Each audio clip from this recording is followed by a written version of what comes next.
The Missing Witches podcast follows the wheel of the year, with true histories of real witches in the autumn and meditations on kinship with the more than human world in the spring. Stay with us in the off season for the Missing Witches prescription, plus interviews and Sabbath specials all year round.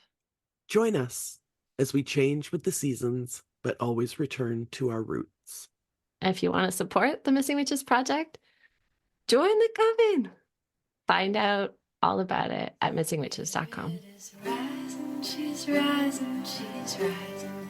The spirit is rising, it's rising, it's rising. The spirit is rising. Hi, Coven. Welcome to another installment of the Missing Witches prescription, where we try to figure out some shit that helps us get through this shit. Simple as that. We actually have 3 coven mates joining us today. I think that because this is the last RX before we go on hiatus, there is a bit of that, like, get it while you can. And maybe I'll just link Janis Joplin, Get It While You Can, since I said those words. One of my favorite songs. I want to start with some housekeeping. If you don't already know, Missing Witches is going on hiatus for the month of August, or as I prefer to think of it, sabbatical. We usually take a break in August to like re-energize and prepare for witch season in the fall, but like this summer has been pretty hard, so I'm sure you can imagine. So we especially need a bit of time off. Our members only coven space will still be active, and our dear friend Holly will be keeping tabs on shop.missingwitches.com for your back to school shopping. And we just put a new design in the coven only section of the store, so go take a look, check that out.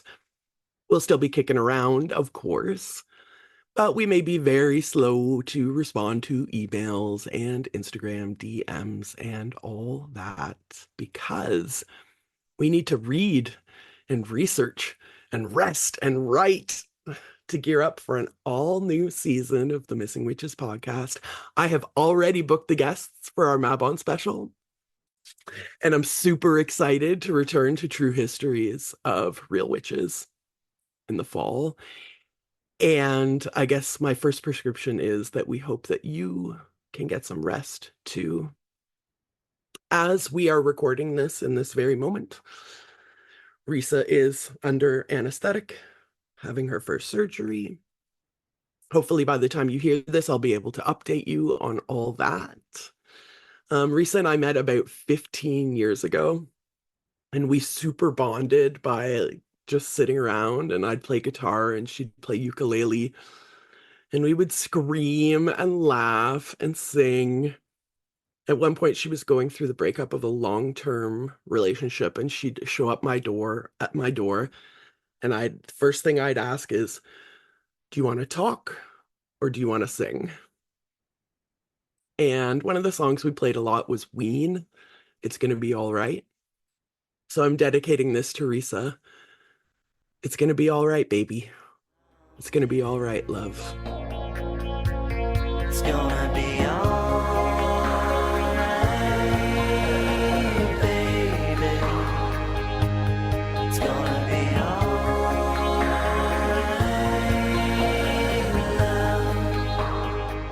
love. Last night, I sent Risa a poem, I Worried, by Mary Oliver. Mary Oliver wrote, I worried a lot. Will the garden grow? Will the rivers flow in the right direction? Will the earth turn as it was taught? And if not, how shall I correct it?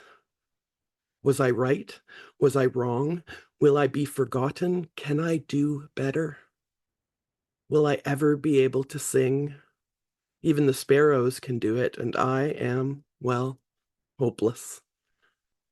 Is my eyesight fading, or am I just imagining it?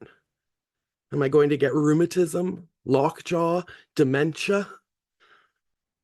Finally, I saw that worrying had come to nothing, and I gave it up.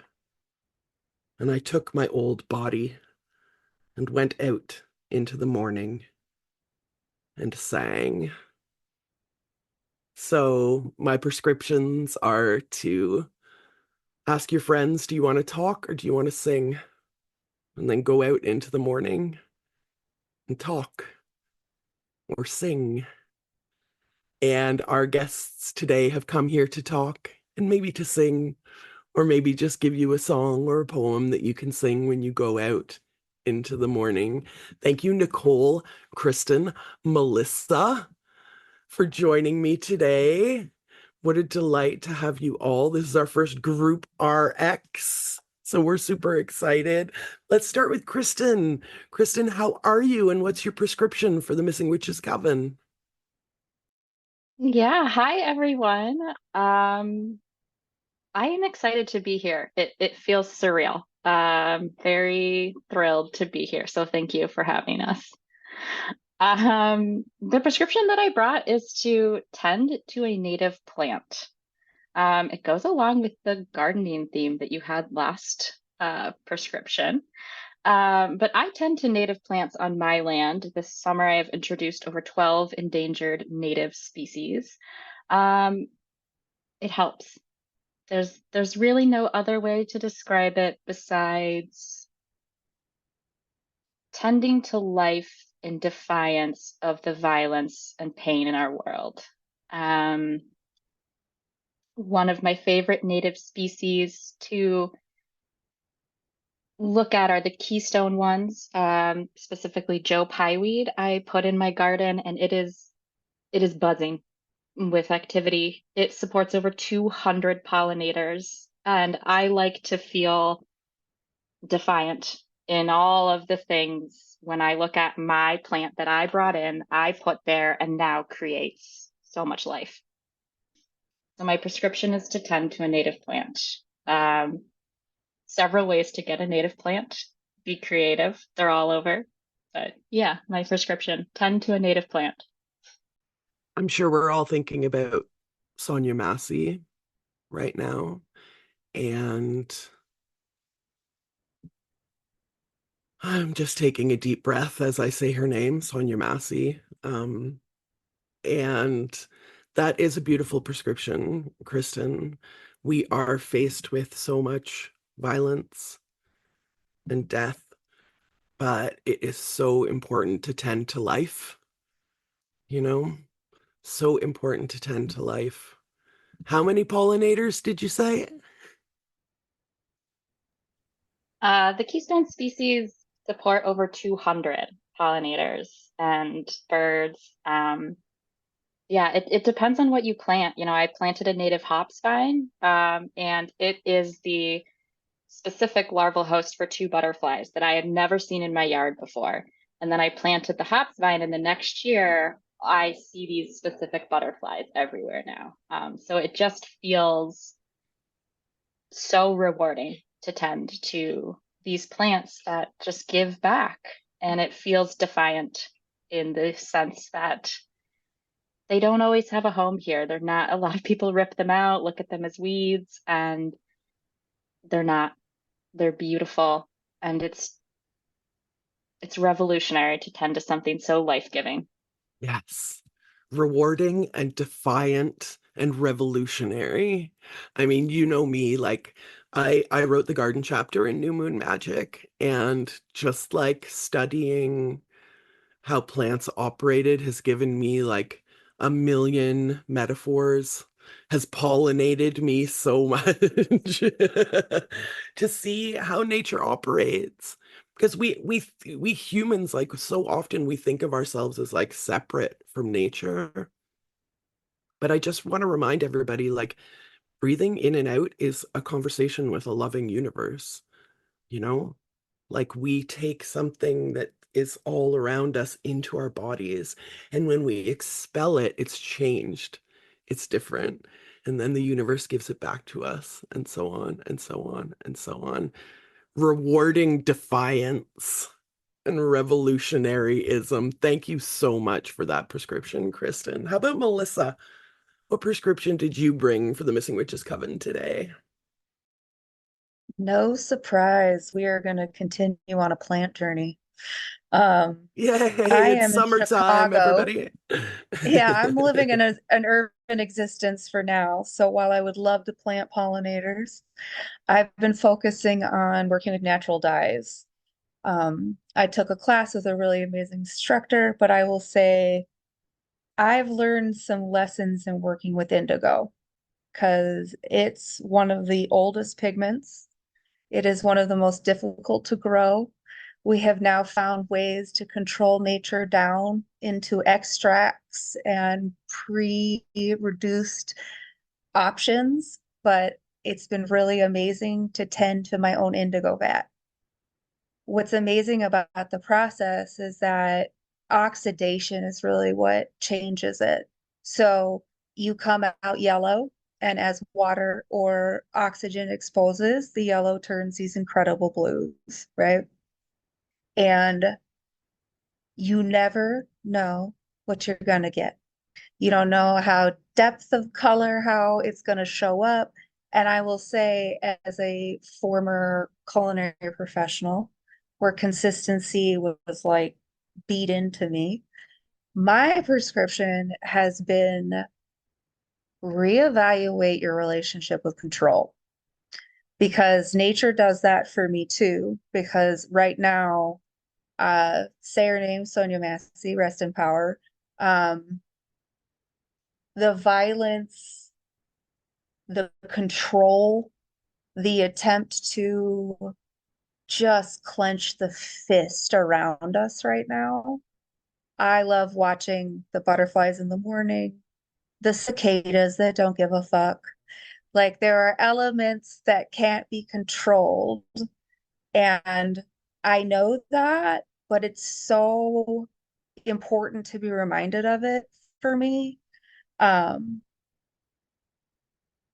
So yeah, my prescription is indigo or whatever natural dye, natural pigment. You can go out and find inedible berries, smush them with a mortar and pestle, mix them with a little bit of something sticky, and paint something with them today. Talk about the levels of entrance. I think whatever way, maybe it's also just making a cup of tea with mint that you plucked from your window garden.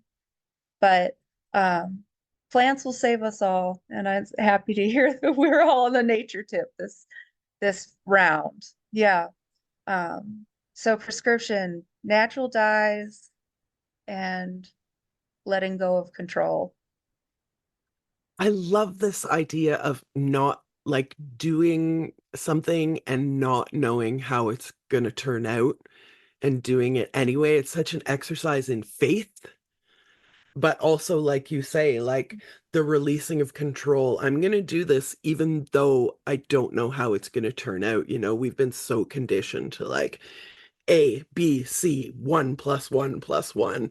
And these are the answers. And life is a zero-sum game. And there are winners and there are losers. But like, you know, Jer Bear Jones, one of my favorite artists, coined the term availabilism. I bring it up all the time.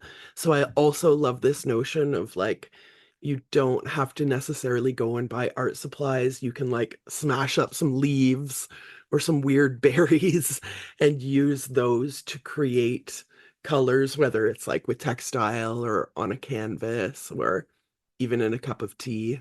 We'll we'll have to try to be careful about what we ingest, of course, but you can paint with anything. Okay, let me backtrack that again because I think a lot of paints were like made with arsenic and all kinds of stuff. So we'll always be like somewhat careful in our self-preservation, but just this act of faith of like, I'm just gonna try this and I don't know how it's gonna turn out, but I'm gonna try it anyway. You know, talk about like another metaphor for life coming from the garden. I'm just going to try this and see what happens.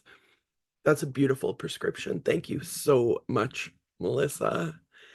And Nicole, hey, Gorge. Hello. Um, so I'm coming today with a song. Um, so been my husband and I and stepdaughter, we've been seeing a lot of live music this summer.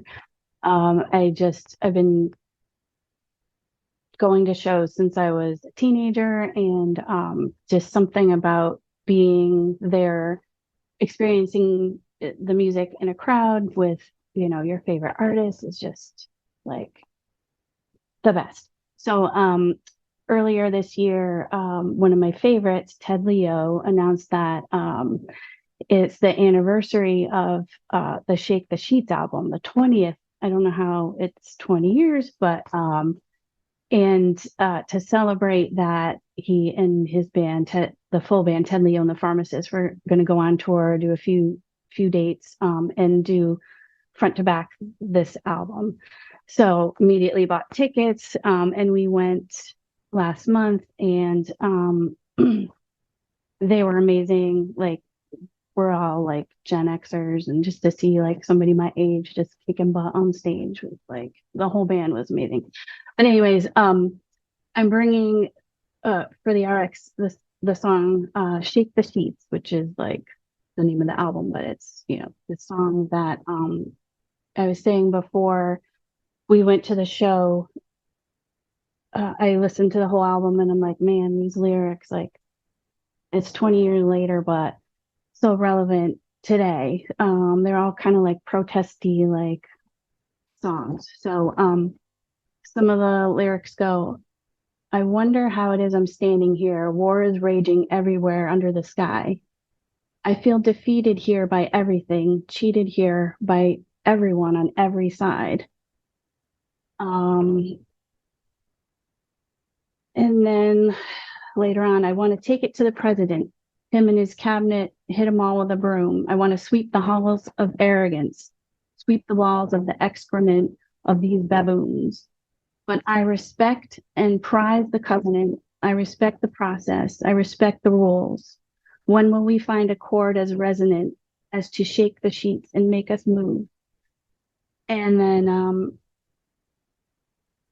towards the end, he's talking with, I'm assuming, his girlfriend, maybe now his wife. And she said, roll out and make your mark. Pull on your boots and march. Then roll on and meet me where you'll find me doing my own part. So it's just, this band is like a DC punk band. It's like a punk ska song. You're dancing to this song. Like, the audience, when they were playing this, we were just going bonkers. And I just love it so much. So I wanted to share it with everyone, with everything going on right now in the good old USA. There's hope, and try and do your part. Do the best you can. Don't give up. That's my all right.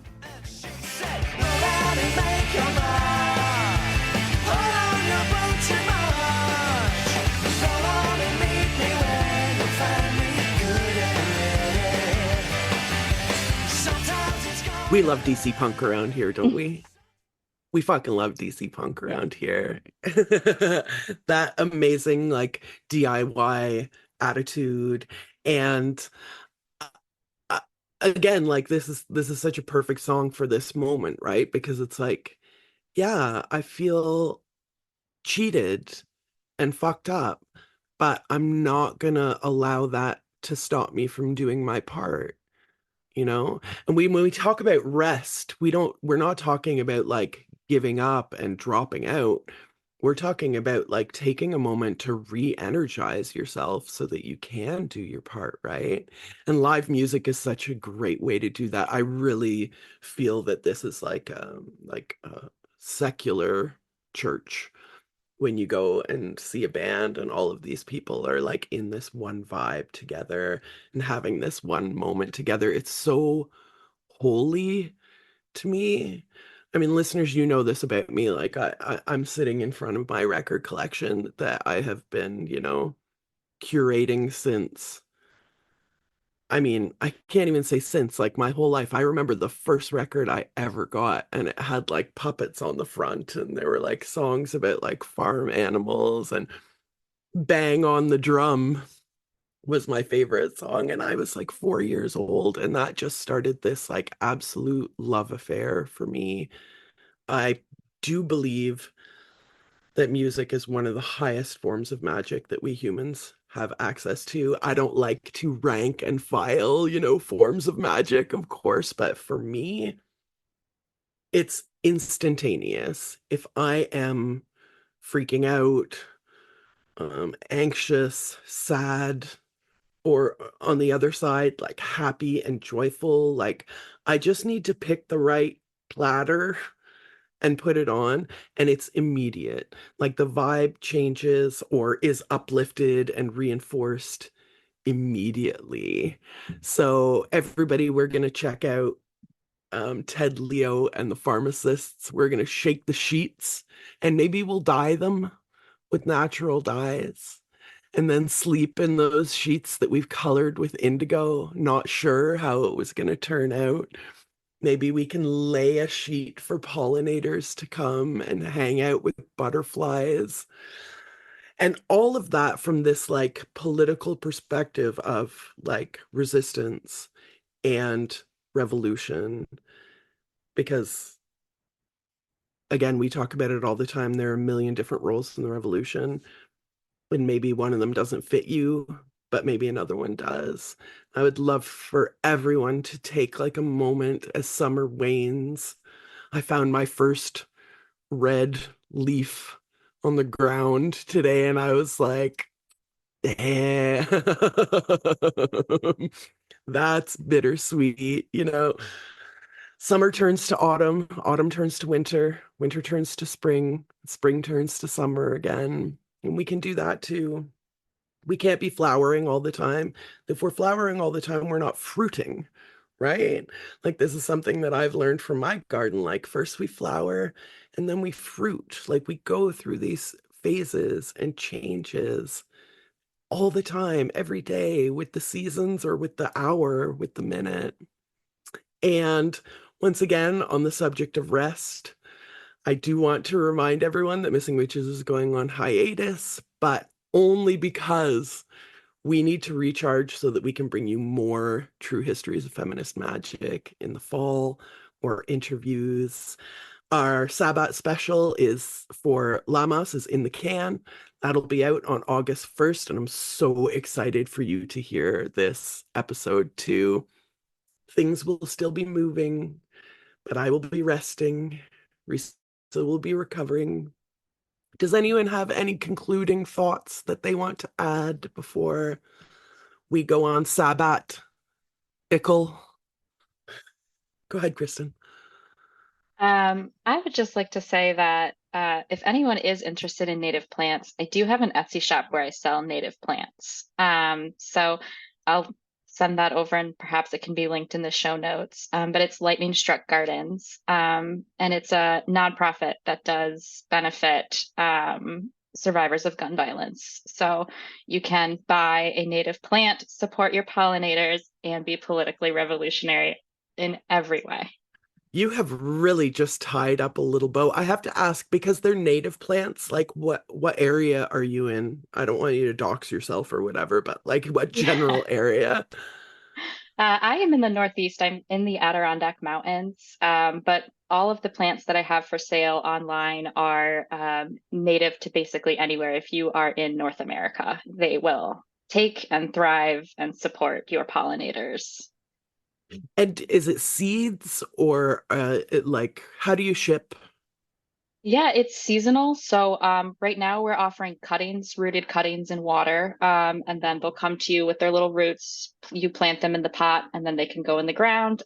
When the fall comes and it's seed season, I'll be gathering seeds, making seed packets.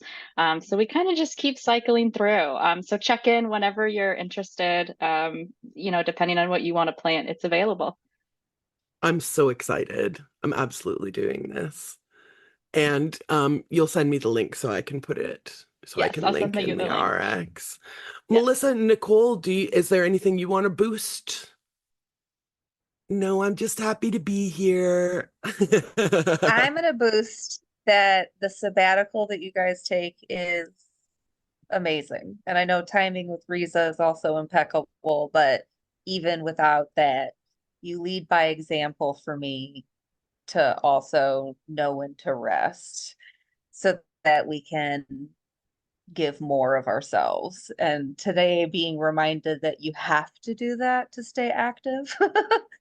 Much needed. You guys are the best. Yeah, like imagine if you're on a road trip and your friend's driving and your friend is like, well, we'll get there faster if we don't stop for gas. And you would turn to your friend and you would say, okay, but if we don't stop for gas, we're not actually going to make it to our destination, right? So we're just stopping for gas and we're going to fill that fucking tank to the brim. Because we love doing Missing Witches. We love it. This break isn't like, ugh, I don't want to do this anymore. This break is like, I'm gonna read like 4 or 5 books. I'm gonna write like 10,000 words. And we just need a minute to do that. And again, obviously, like Risa is in this moment as we're talking right now having surgery. So for her, it's less of a choice, right? And listeners, like, there's nothing Risa could have done to avoid what's happening to her right now. But there are certain kinds of burnout that you can avoid if you keep some consciousness about yourself and remember to rest, but rest to prepare for the next phase of the revolution, right? I want to leave everybody for now with The Happenings, 1966. See you in September. And blessed fucking be. In September, see you when the summer's through. The world's drifting through me, and my life is all to me. I love myself and all me. I love myself and all of me, all of me. I love myself and all of me. Love myself and all of me. I love myself and all of me. The Missing Witches podcast follows the wheel of the year with true histories of real witches in the autumn and meditations on kinship with the more than human world in the spring. Stay with us in the off season for the Missing Witches prescription, plus interviews and Sabbath specials all year round. Join us as we change with the seasons, but always return to our roots. And if you want to support the Missing Witches Project, join the coven. Find out all about it at missingwitches.com.